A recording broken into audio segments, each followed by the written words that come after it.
Conforme a década de 1950 vai passando, as tensões na Guerra Fria não param de se agravar. O pesadelo norte-americano da formação de um grande bloco eurasiano parece finalmente estar concretizado. Com as forças comunistas dominando a maior parcela da população mundial e um território que se estende da Sibéria aos planaltos europeus, os Estados Unidos e seus parceiros da Europa Ocidental tiveram um breve gosto do que pode vir no futuro com um amargo empate na Guerra da Coreia. Mas será que o bloco eurasiano é tão coeso assim? No vídeo de hoje veremos o terceiro episódio da série Geopolítica Histórica, a Geopolítica na Guerra Fria. Mas antes disso, não se esqueça de se inscrever ativando o sininho de notificações e compartilhar o vídeo com todo mundo que você conhece para ajudar o canal. Sem a sua ajuda, eu não posso continuar trazendo vídeos de geopolítica, segurança e história para vocês. O seu apoio é fundamental para que o canal Geopolítica Mundial continue existindo. O meu nome é Deleon Peta e esse é o Geopolítica Mundial.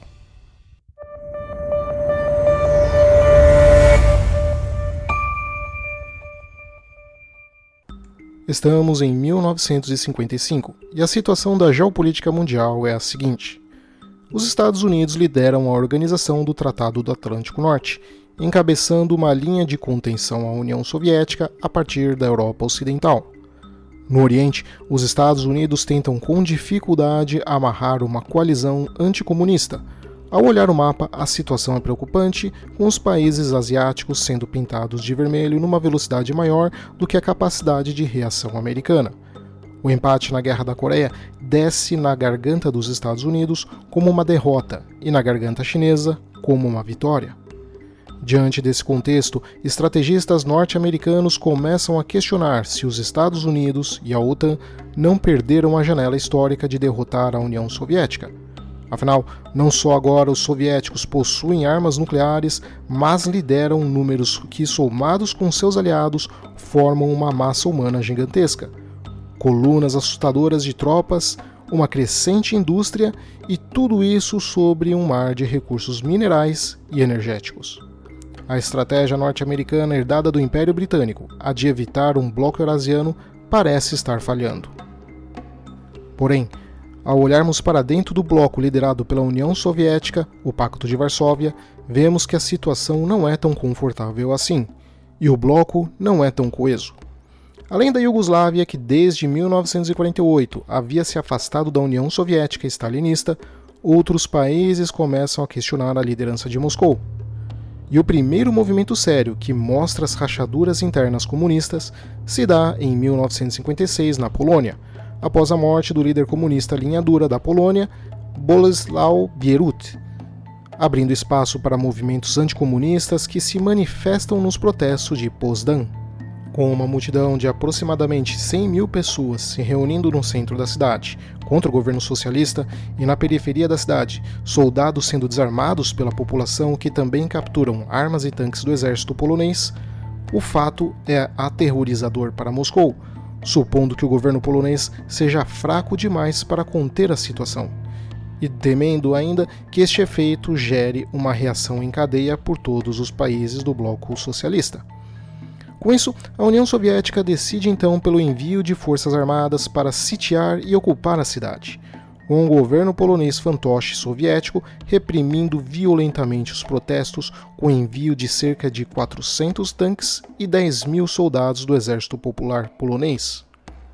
Porém, pouco depois do sucesso da repressão polonesa e soviética, o mesmo se dá na Hungria, em uma escala ainda maior, que ainda por cima se expande rapidamente pelo país e derruba o governo húngaro, com milícias rebeldes se espalhando pelo país, combatendo o remanescente das forças policiais apoiadas pelos soviéticos.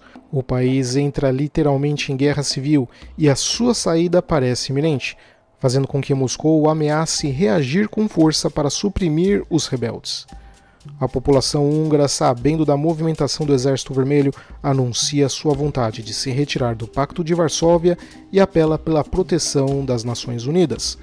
Com o risco de massacre, o secretário dos Estados Unidos, John Foster Dulles, recomenda que o Conselho de Segurança das Nações Unidas discuta a invasão e ocupação da Hungria pela União Soviética.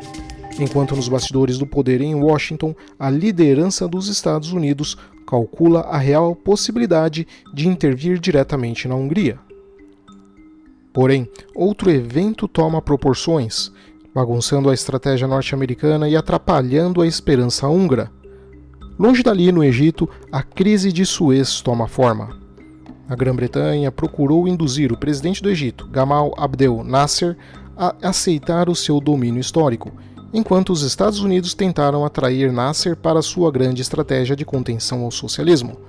Já a União Soviética viu uma oportunidade de flanquear o cerco capitalista imposto na Europa, tentando adquirir novos aliados na África do Norte e no Oriente Médio, fornecendo-lhes armas sem ter que assumir a responsabilidade por sua governança.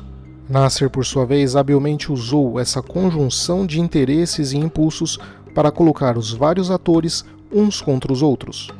Indignados com a nacionalização do Canal de Suez, a França e a Inglaterra então articulam secretamente com Israel uma conspiração teatral para tomar o canal. A ideia é de que Israel ataque as forças egípcias em Suez, escalando o conflito a um nível internacional, o que faria com que a Grã-Bretanha e a França exigissem que ambos os lados se retirassem do canal.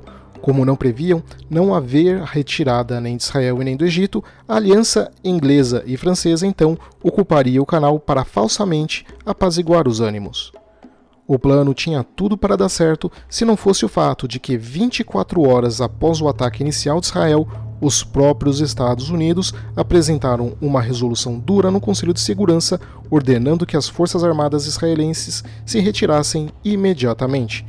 E quando a Grã-Bretanha e a França entraram no conflito em 31 de outubro, o presidente dos Estados Unidos, Dwight Eisenhower, também se voltou contra eles.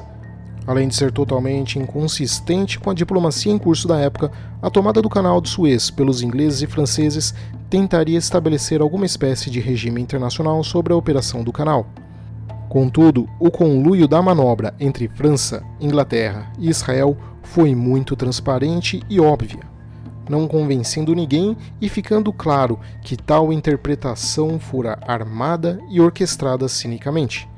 Para piorar, a União Soviética ameaça os três países com guerra, até mesmo nuclear se necessário, e os Estados Unidos, tentando se afastar da imagem dos antigos impérios coloniais europeus, não se opõem às ameaças soviéticas. O esquema montado por Paris e Londres é um fracasso épico, que no final a única coisa que conseguiram foi admirar a sua imagem de serem ainda grandes potências, parecendo precisar da ajuda de Israel para enfrentar o Egito. Já Israel perdeu a vantagem moral da recusa de seu vizinho em discutir a paz, permitindo-se aparecer como uma ferramenta do colonialismo europeu no Oriente Médio. Este contexto e a tensão internacional sobre o Egito acaba dando tempo para Moscou, em novembro, prosseguir com seu plano de esmagar a resistência húngara. Com cerca de 3.000 húngaros mortos e dezenas de milhares executados nos meses seguintes. A crise de Suez reafirma que esse novo modelo de ordem mundial bipolar não possui espaço para a antiga ordem dos impérios coloniais europeus. Além disso, em 1957, os Estados Unidos aceleram seu planejamento mackinderiano de evitar um grande bloco eurasiano com o presidente dos Estados Unidos implementando a sua doutrina, onde um país do Oriente Médio poderia solicitar assistência econômica americana ou de suas forças militares se estivesse sendo ameaçado por agressões armadas. Eisenhower destacou a ameaça soviética em sua doutrina ao autorizar o compromisso das forças dos Estados Unidos para garantir e proteger a integridade territorial e a independência política de tais nações contra a agressão armada aberta de qualquer nação controlada pelo comunismo internacional. Esse fato visa principalmente o Irã, o Paquistão e o Afeganistão, pontos chaves do continente eurasiano e da chamada Heartland, também conhecida como Coração Continental. Por outro lado, a União Soviética dá os primeiros passos para expandir a sua geopolítica a um patamar inédito. E ainda em 1957, em agosto, lançam o primeiro satélite artificial da humanidade, a Sputnik 1, que passa impunemente acima do território norte-americano. Fato que acende ainda mais os temores dos Estados Unidos, que agora se veem atrás dos soviéticos na tecnologia balística e espacial. A crença entre os estrategistas norte-americanos de que a janela histórica de derrotar os comunistas foi perdida aumenta. Eles acreditam que agora será questão de tempo até uma terceira guerra mundial, onde os Estados Unidos estarão em ampla desvantagem. O Comando Aéreo Estratégico norte-americano irá iniciar um alerta nuclear contínuo de 24 horas por 7 dias da semana, monitorando as atividades balísticas soviéticas, fato que só irá terminar em 1991. E na corrida espacial, os Estados Unidos só irão lançar o seu satélite artificial em janeiro de 1958. Na China, o Partido Comunista Chinês, para demonstrar a democracia do seu sistema, inicia a campanha das 100 Flores, onde artistas, jornalistas e intelectuais são convidados a debater sobre o sistema do socialismo chinês, tendo como objetivo ouvir as suas críticas ao modelo. Porém, na verdade, a campanha era um plano apenas para identificar críticos direitistas e opositores ao regime, que nos meses seguintes terá como consequência um gigantesco expurgo, que irá executar ou prender para reeducar aqueles críticos identificados durante a campanha. Este é o ato que abre o chamado Grande Salto Adiante, que combinava aspectos de política econômica, exaltação ideológica e política externa, tendo como meta atingir o comunismo pleno antes da própria União Soviética, visando concretizar os ideais maoístas mais abrangentes de desenvolvimento industrial e agrícola. Com a maior parte do pouco que ainda restava de propriedade privada e incentivos individuais na China sendo sumariamente eliminados à medida que o país era reorganizado em comunas populares, compartilhando posses, comida e trabalho. Para atingir esses objetivos desenvolvimentistas, as metas do Grande Salto Adiante eram excessivamente exageradas, e o medo de eventuais dissidências ou fracassos era tão aterrorizante que os próprios oficiais regionais costumavam fraudar os seus números de produção e enviar relatórios com números totalmente inflados e falsos para Pequim. Em outros casos, o medo de não atingir as metas de produção de aço encorajou a trabalhadores até mesmo a derreterem suas ferramentas úteis como se fossem ferro velho para cumprir tais cotas, o que quebra ainda mais a já fragilizada indústria chinesa. Acreditando nesses relatórios ao pé da letra, Pequim continua a exportação de grãos para a União Soviética em troca de indústria pesada e armamentos. E como consequência, a China nos anos seguintes irá vivenciar uma das piores fomes da história humana, o que leva à morte mais de 20 milhões de chineses. Porém, na esfera ocidental, dentro da gravidade norte-americana, a situação também não está tão estável. Em 1959, em Cuba, Fidel Castro vence a Revolução Cubana e se torna o ditador de Cuba. A década de 1950 termina com movimentos de independência na maior parte das antigas colônias europeias, aumentando cada vez mais, fazendo com que os europeus fiquem sobrecarregados em responder a todos esses movimentos. Longe da Guerra Fria esfriar, a década seguinte, a de 1960, irá de fato iniciar os embates indiretos entre OTAN e Pacto de Varsóvia. Agora, os dois lados entrarão em uma série de guerras indiretas pelo domínio do terceiro mundo. Além do que, a entrada de outros atores vai fazer com que a pressão e a temperatura aumente, fazendo o planeta quase explodir. Obrigado a todos, espero que tenham gostado e não se esqueçam novamente de se inscrever no canal ativando o sininho de notificações e compartilhar o vídeo com todo mundo que você conhece para ajudar o canal a crescer.